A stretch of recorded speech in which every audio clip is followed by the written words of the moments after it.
stranger who said, "Ti posso aiutare, Natale?" Can I help you, Natalie? Call him by his first name in Italian. My dad says, "Oh, sure, that's so nice." And he helped them, took the packages. They got on a bus. And the stranger says to my dad, "Have you heard from Frank lately?"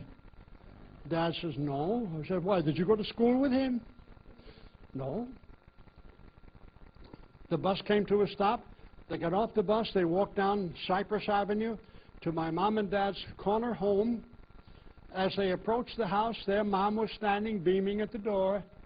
And all the time, Dad knew he should have recognized this man, but he couldn't place him.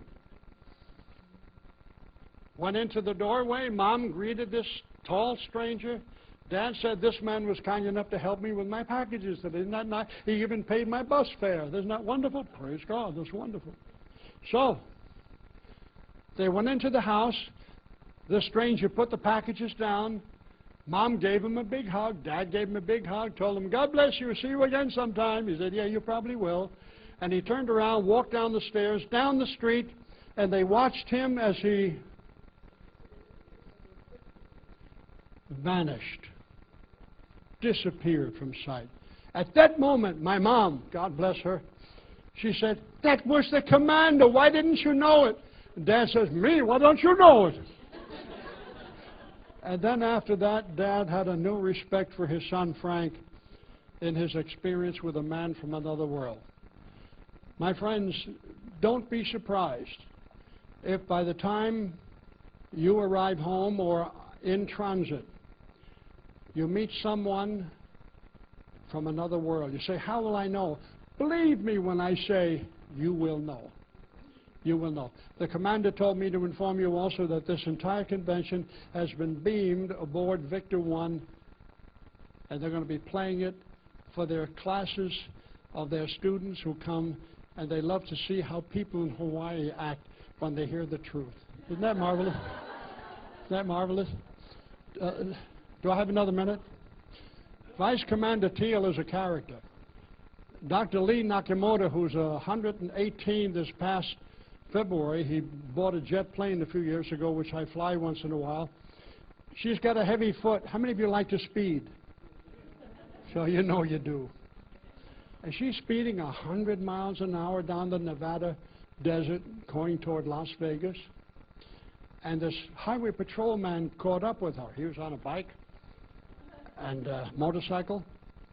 And he says to her, "Do you know how fast you were going, lady?" She said, "Yes, about 100.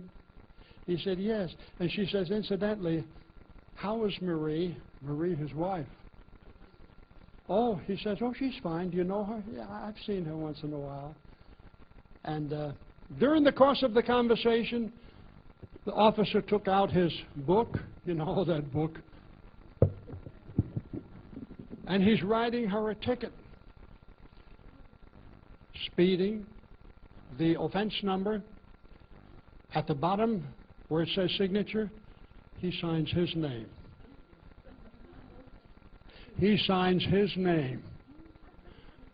Tears it off, folds it up, puts it in his pocket, and says to Vice Commander Chille, "Bye-bye, have a good day." She says, "I will."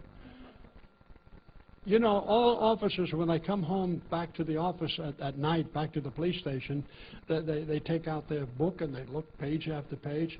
And I don't know what went through his mind when he saw her ticket with his signature on it. But Dr. Lee made the difference that the guy didn't have to pay the fine. This is what kind of a fun woman she is. And she's interested in especially the ladies to whom we come in contact with, because she said the ladies today, they need encouragement. They need to know what their true position is in life. And they need to know that they should assume positions of leadership. And that's why I'm sharing this with you today, because I believe some of you are going to be the masters and the teachers that are going to lead people into pathways of righteousness and pathways of health, pathways of prosperity and longevity, such as they have never known before. The commander also gave me information about mastership. I think we have about 4 of those tapes left on my table about mastership. It's a CD. Get yourself one of those. Ladies and gentlemen, it's been such a tremendous pleasure for me to share this experience with you. I pray God's richest blessing rest upon all of you. Thank you.